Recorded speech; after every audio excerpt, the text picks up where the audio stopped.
C spiritual ప్రేక్షకులకు స్వాగతం. ఈ వారం రాశిఫలాలు పరిశీలిద్దాం.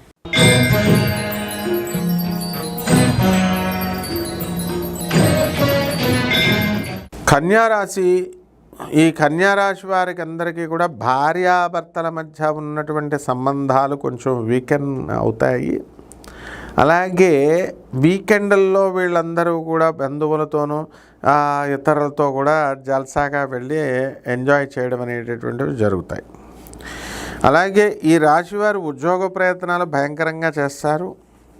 గతంలో ఉద్యోగాలు మాకు రావట్లేదండి అని బాధపడేటటువంటి వాళ్ళంతా కూడా సక్సెస్ అయ్యారు. ఈ వారంలో మిగతా వాళ్ళు ఎవరైతే వాళ్ళకు ఉద్యోగాలు రాలేదని అనుకుంటున్నారో అటువంటి వాళ్ళకు ఉద్యోగాలు రావడానికి అవకాశాలు అధికంగా కనబడుతున్నాయి.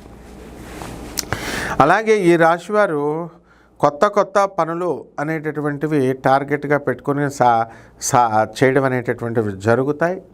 ఇక రచయితలు వీళ్ళంతా కూడా కొత్త స్టోరీలు రాస్తారు. అలాగే సినిమా రంగంలో మమ్మల్ని మేము ప్రూవ్ చేసుకోవాలి, నిర్మాతలుగా, ఆర్ట్ డైరెక్టర్లుగా, మ్యూజిక్ డైరెక్టర్లుగా అనుకునేటటువంటి వాళ్ళకి మంచిగా ప్రూవ్ చేసుకునేటటువంటి అవకాశాలు ఉంటాయి.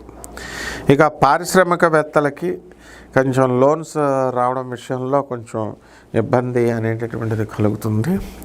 అలాగే ఈ రాశి వారికి అందరికీ కూడా మనము ప్రమోషన్స్ అనేటటువంటివి కన్యారాశి వారికి రావడం జరుగుతాయి.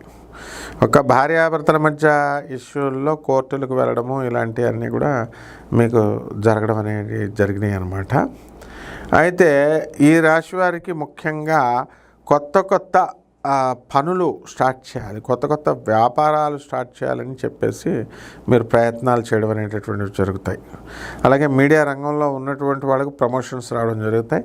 అందుకని మనం ఏం చేయాలంటే కుజ జపం చేసుకోవాలి, కుజ స్తోత్రాలు చదవాలి. కుజుడికి కిలోంపావు కందుల్ని ఎరుపు రంగు వస్త్రాలనిచ్చి పేద బ్రాహ్మణులకి మనం మంగళవారం నాడు దానం చేసుకోవాలి. దశమహావిద్యల్లో ఒకటైనటువంటి భువనేశ్వరి అమ్మవారి యొక్క హోమాన్ని మీ ఇళ్లలో చేసుకోవడం లేదా సుబ్రహ్మణ్యేశ్వర స్వామి వారి యొక్క జపం చేసుకోవడం ద్వారా బ్రహ్మాండంగా ఉంటుంది. శుభమస్తు.